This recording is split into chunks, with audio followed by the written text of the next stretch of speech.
Text 083 4100 102. This is The Last Word with Matt Cooper. SEI.ie. That's SEI.ie is the website if you want to know about getting grants for installation and other things. Now, could it be that we're moving towards the end of the Xbox or the PlayStation or the Nintendo Wii because of a major new development in the gaming industry? Danny O'Dwyer, can you tell us please about Onlive? I wouldn't sell your Wii or your DS just yet, Matt, but this is a pretty amazing piece of technology which was sort of unveiled at GDC, the Games Developers Conference in San Francisco, just yesterday. It's an amazing piece of technology. It's been made by Steve Perlman, who's a gentleman behind such amazing web technologies as QuickTime, and it's been 7 years in shadow development, so nobody's known about this at all. And to be honest, it came as a bit of a shock to the games community, because what they're saying is that, what they're proposing is quite revolutionary. Essentially, if you can imagine going to, say, a website like YouTube, and you click on a video, you search for one, you click on it, and somewhere in the vast wilderness of the internet, it plays for you. If you can imagine that window that is playing a video is actually playing a video game, and instead of just playing press and pause, every keyboard that you use as if you're playing a PC game at home or your Xbox game or a PlayStation 3 game is essentially controlling what's going on in that video. Now, the amount of bandwidth that's necessary to use this is so much bigger than most domestic internet connections would be used for. You're talking about microseconds of when you push a button, it has to react on the screen. So it's a big ask, but essentially it's already been unveiled in San Francisco. There are people playing it. I had a friend of mine who played it yesterday, and it seems to work. It's an amazing piece of technology, and what it means essentially is that you don't have to worry about your PC having the next best graphics card to play the best looking games, because all of this is being played on a computer that's actually hundreds of miles away. Richard Smith is with us, team captain for Ireland in the World Cyber Games. What do you make of this development? Well, to be honest, it's the holy grail for games developers for a number of years to be able to deliver games in this way, because it cuts out a lot of problems that they've been having over the last number of years. For example, piracy. In this case, basically, you just sign up for a subscription, same as you would, say, Xbox Live. You would pick a game, you would play it. When you don't want to play it anymore, you just pick another game. It's that easy. You don't have to download a huge file. From what I understand, it's a 1 megabyte file that you download, and that is the client through which you play the game in your browser, essentially.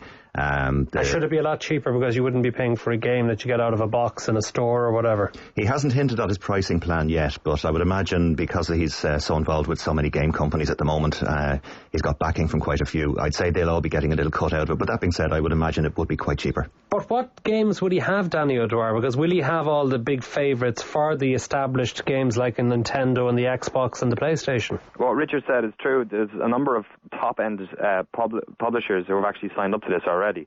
Generally, these are third-party publishers, so these are people who make games for consoles but aren't in any way sort of technically tied to a console. So, for instance, you're probably not going to see any Nintendo games on this because people wouldn't buy Wiis. You're probably not going to see any DS games on it because the controller wouldn't interface with those type of games. Games made by Microsoft Game Studio, like Gears of War, you wouldn't see those on it because Microsoft have a vested interest in you buying their console. But essentially, anything else is fair game. EA have signed up to it, who make all the FIFA games, sports games, as well as publishing other games for other developers. Take-Two are on board, who work with Rockstar to publish Grand Theft Auto. Ubisoft, Warner Brothers, these are massive publishers who are global publishers who make games across a wide variety of consoles, and a lot of them already distribute games digitally via services on PCs like Steam, Direct-to-Drive, so they're familiar with this sort of type of business model. Maybe not the way in which people are playing them, but it shouldn't be too difficult for them to implement this into the system which Steve Perlman and OnLive are actually talking about. But Richard, many people prefer not to have to do it through their laptop or through their PC. They just actually like the idea of having a machine in their hands or something that they can play through the television. Well, that's it. There's a facility with this particular product that you just buy a little, essentially a set-top box about the size of a deck of cards, and that will allow you to play the game in high-definition quality on your TV. You get a controller with it, so you don't have to go buy a console. What about broadband speed in Ireland, though? Because, whatever about in America, perhaps they're getting it so that you can do things instantaneously on the web.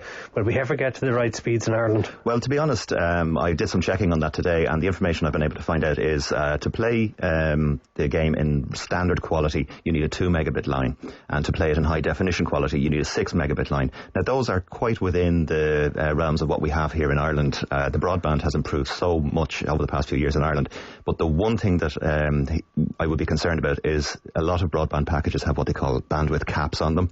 So you have a certain download allowance per month. If this thing is streaming this constantly, if you've got somebody who's heavily using this particular service... It costs you a fortune. It possibly could. And he hasn't intimated how much bandwidth it would need. And will you be going for it, though? Personally, I think I'd give it a look and see, yes, definitely. Danny, what about you? I'd have to give it a whirl, but whether or not we're going to see it in Europe anytime soon is troubling. The big problem with this is latency. The only sort of cap on this is the speed of light, how fast you can transmit information from a server fiber optically. So this will work in the States apparently come December, but for it to actually work inside Europe, we'd have to have centres built in Europe to facilitate this.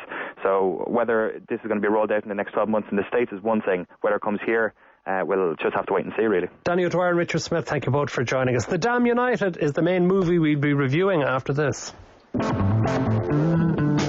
This is The Last Word with Matt Cooper.